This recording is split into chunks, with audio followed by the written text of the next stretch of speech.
एक बच्ची जो जिसकी उम्र 8 साल रहती है, वो अचानक एक दिन अपने मम्मी से कहती है कि मम्मी, जब तुम घर में नहीं रहती हो तो बगल के जो अंकल हैं वो मुझे कुछ ऐसी चीज़ें खाने को देते हैं जिसको खाने के बाद ही मुझे कुछ अजीब सा व्यवहार करने का जो है, मेरा शरीर जो है वो मेरे काबू में नहीं रहता है। ऐसा लगता है कि मैं उन्हीं के पास जाके बैठूं, कुछ वक्त जो है वो बिताऊं। ऐसा लगता है कि उनके साथ कुछ गलत करने का मन करता है। तब यही सारी चीज़ें जो है वो बताती है और बोलती है कि जब तुम घर में नहीं रहती हो तभी वो मुझे ऐसा कुछ खाने को देते हैं जिससे कि मैं परेशान हो चुकी हूँ। मुझे जो है बहुत अजीब सा जो है फील कर होता है। मैं खुद को बहुत अपने जो शरीर में है वो काबू नहीं पा पाती हूँ। कुछ ऐसा गलत करने का मन करता है। तब यहाँ पे उसकी माँ ने ऐसा सुना कि जैसे सुना ही नहीं हो, अनसुना कर दिया। तब वो जब दो तीन बार लगातार जब बोलती है कि तुम मेरी बातें सुन भी रही हो कि नहीं, मैं कुछ कहना चाह रही हूँ कि बगल में जो अंकल है वो मेरे साथ शायद है कि गलत करते हैं, क्या करते हैं, मुझे कुछ खाने को देते हैं जिससे कि मुझे खुद में ही होश नहीं रहता है। तब वो कहती है, और उसकी माँ जब ये बातें सुनती है तो कहती है कि बेटा, जो बगल के अंकल है वो बहुत खतरनाक है, तुमको शायद ये पता ना हो, और तुम यहाँ पे बस रहते हैं। अगर उन पे हम ऐसा कोई आरोप लगाएंगे तो शायद है कि वो मुझे या तुम्हें कहीं नुकसान ना पहुंचा दे। और तुम्हारे पापा, तुमको पता है कि तुम्हारे पापा जो है वो दुबई में काम करते हैं, तो वो फौरन तो यहाँ पे आ नहीं सकते हैं, तो हम दोनों अकेले रहते हैं। इसके लिए हम पे किसी पे भी ऐसा आरोप नहीं लगाना चाहिए। ये बातें जब उसको समझाती है तो वो बच्ची जो है वो खुद में सोचती है कि अब मैं ये बातें किससे साझा करूं, कैसे किससे बोलूं। और ये वाकया जो है वो कई सालों से ये चल रहा था। वो जो बगल का व्यक्ति था वो उस बच्ची को जो है कुछ खाने के पदार्थ देता और वो उसके साथ जो है जो जी चाहे वो करता था। और वो हमेशा जो है जब भी उसकी माँ आ जाती थी घर में तो वो हमेशा उसको डराता था, धमकाता था कि अगर ये बातें किसी से तुमने कही तो मैं तुम्हें जो है, तुम्हें या तुम्हारी माँ को, दोनों को मार दूंगा। इस तरीके से जब वाक्य जो है वो चालू होता है, इस तरीके से जब वो बच्ची जो है वो परेशान हो जाती है। पर ये चीज़ें जो है लगातार उसका शोषण हो रहा था, पर बहुत दिनों तक उसका शोषण नहीं हो पाया क्योंकि ये कहीं ना कहीं तो थमना ही था।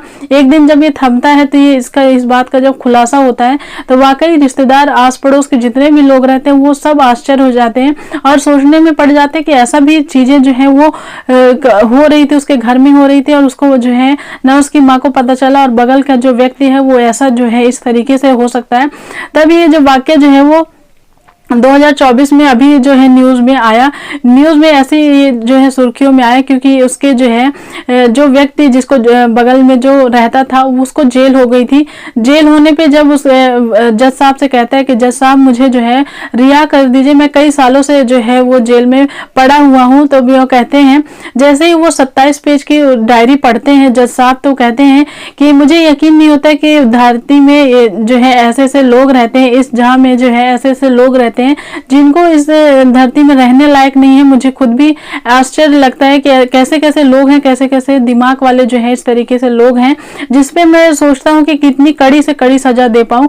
तब वो जो है वो कहता है कि नहीं सर, मुझे जो है मैं सुधर जाऊंगा, अगर मुझे आप एक मौका दें, मुझे बाहर जाने का जो है एक मौका मिलना चाहिए। तब वो कहते हैं कि नहीं, तुम्हारी पत्नी को रिहा कर दिया, ये बहुत बड़ी बात थी, पर तुमको हम रिहा नहीं कर पाएंगे।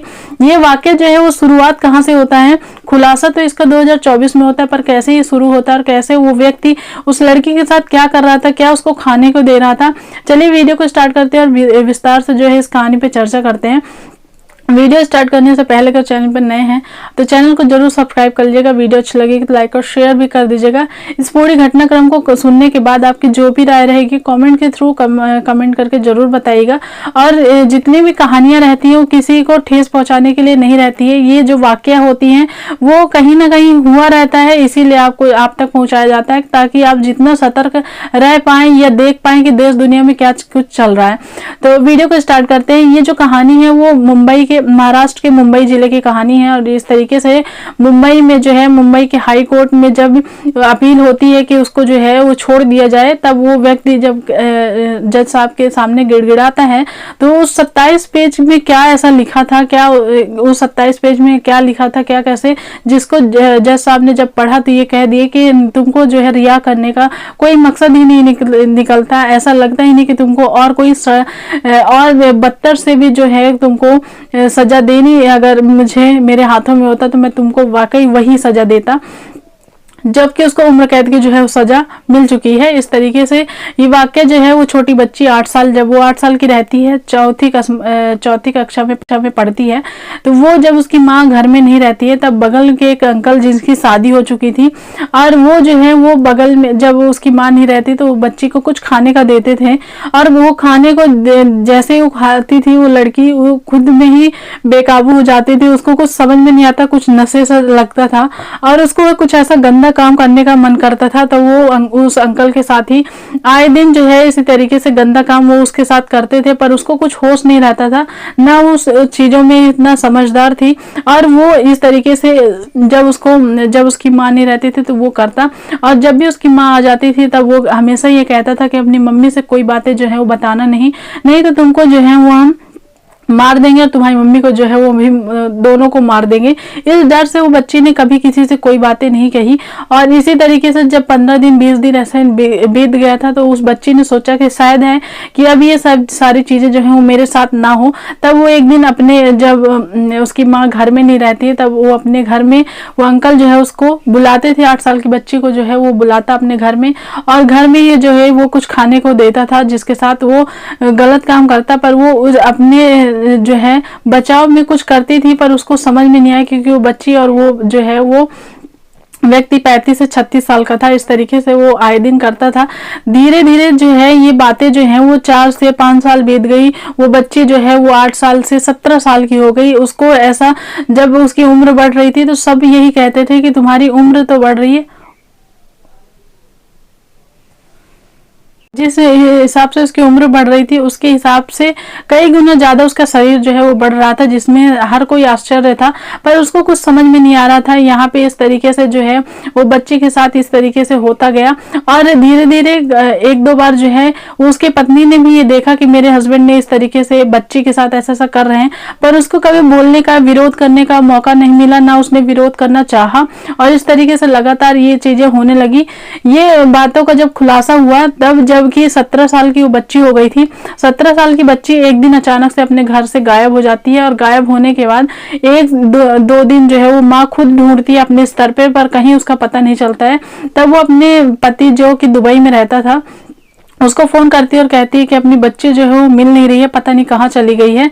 तब वो जो है वो फौरन ही घर आता है। 2 से 3 दिन बाद जब वो घर आता है तो घर आने के बाद वो दोनों बिना देरी किए हुए फौरन पुलिस स्टेशन चलते हैं और बताते हैं कि मेरी बच्ची है, ये नाम है और ये ऐसे ऐसे है, तो कहाँ चली गई है कुछ खबर नहीं है, हम अपने स्तर से बहुत दिनों से ढूंढ रहे हैं।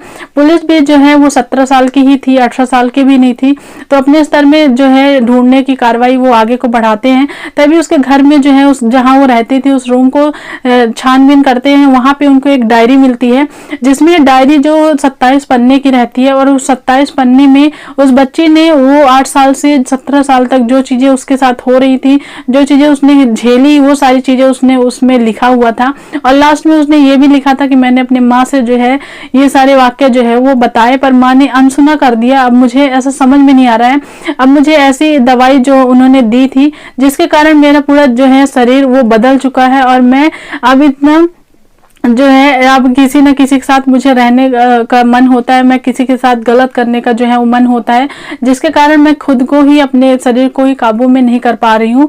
और यहाँ पे ये कह के जो है वो डायरी लिखती थी 27 पन्ने का। जब ये पूरा वाक्य पुलिस खुद पढ़ती है तो बगल में जो अंकल रहते हैं उसको पकड़ लेती है और जब उससे सख्ती से पूछताछ की जाती है तब वो कबूल करता है कि हाँ मैंने ये सारी चीजें जो है वो की हुई हैं।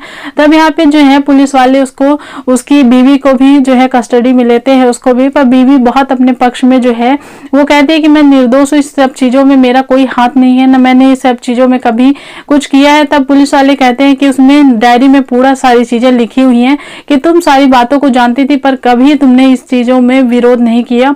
और उसकी माँ को भी कहा गया कि आप ऐसी माँ हैं जिसने बच्ची ने सारी चीजें बताई पर आपको आपके साथ रह रही थी, आपको कभी कुछ चीजें अलग नहीं लगी, क्यों नहीं लगी, इस चीज में आपने कभी जो है वो सामने क्यों नहीं आई। तब उसके पति ने भी बहुत गुस्सा जाहिर किया कि मेरी बच्ची के साथ ऐसा कुछ हो रहा था, माँ उसके साथ रह रही थी पर माँ ने कभी किसी चीज को नहीं बताया और ना ही कभी ऐसा जिक्र किया कि ऐसा कुछ बच्ची बोल रही है। कितना डर गई, कितना सहम गई, क्या चीजें हो गई। उसके बाद उसकी जब जो है उसके बाद पुलिस ने जो है उसको पकड़ा। पुलिस ने जो है 1 हफ्ते के बाद ही वो लड़की को ढूंढ लिया, सर्च कर लिया, और उसके बाद उस लड़की से पूछताछ की गई। उस लड़की ने सारी चीज़ें जो लिखी हुई थी वही चीज़ें बयां की, और इस तरीके से उसका जो है वो उसको दवाई दिए जाते थे जिसमें उसके हार्मोन्स जो है वो तेज़ी से बढ़ने लगे, और इस तरीके से उसका शरीर हो गया, इस तरीके से उसका मन, पूरी चीज़ें, सारी चीज़ें हो गई थी। उसके बाद उसका जब चेकअप हुआ तो उसमें भी क्लियर हुआ, और उसको एक तरीके का जो कह सकते कि बीमारी हो चुकी थी कि उसको जो है वो गंदा काम किसी न किसी के साथ करना ही था। इस तरीके से उसको दवाई दी जाती थी जिसके हार्मोन्स जो है उसके बढ़ चुके थे। इस तरीके से आए दिन उसके शरीर में बदलाव होते थे। ये चीज़ें जो हैं वो ऐसी ऐसी चीज़ें हुई। उसके बाद जो है उसको कस्टडी में लिया गया, कार्रवाई हुई उसके ऊपर, पर उसकी पत्नी को 2-4 साल बाद जो है वो छोड़ दिया गया, पर उसके पति को अभी तक जेल में जो है वो रखा है। और जो जज साहब है वो उन्होंने यही कहा है कि तुमको बाहर निकालने का कोई जो है तथ्य ही नहीं है, और तुम हमेशा जेल में ही रहोगे। ये चीज़ें तुम क्लियर कर लो, और कभी भी तुम बाहर आने के जो है लायक हो ही नहीं। इतना गंदा तुमने इतना घिनौना काम किया हुआ है। इस पूरी कहानी में आपको क्या सीखने को मिला, इस कहानी से आपका क्या, आपकी राय है, ये कॉमेंट सेक्शन में ज़रूर बताइएगा। मिलेंगे कल के एक नए वीडियो में, तब तक के लिए bye bye, thanks for watching.